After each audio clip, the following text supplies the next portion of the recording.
రాజకీయ వ్యూహకర్త ప్రశాంత్ కిషోర్ పై ఫైర్ అయ్యారు కొడాలి నాని. ప్రస్తుతం ప్రశాంత్ కిషోర్ కి పని లేక పనికిమాలిన జ్యోతిష్యం చెప్తున్నాడని అన్నారు.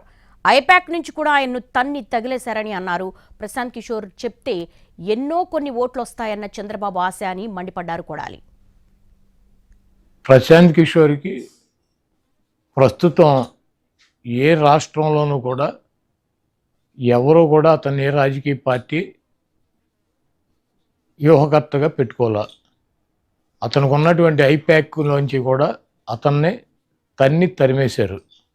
ఐపాక్ టీము వైఎస్ఆర్ కాంగ్రెస్ పార్టీకి ఇప్పుడు కూడా పనిచేస్తుంది ఋషి ఆధ్వర్యంలో. లగడపాటి రాజగోపాల్ లాగా ఇతను కూడా జ్యోతిష్కం చేయడం మొదలెట్టాడు. ఇతనికి వృత్తి ఏదన్నా ఒక రాజకీయ పార్టీని గెలిపించాలంటే డబ్బు తీసుకుని ఆ పార్టీ కోసం పనిచేస్తాడు వ్యూహకర్త.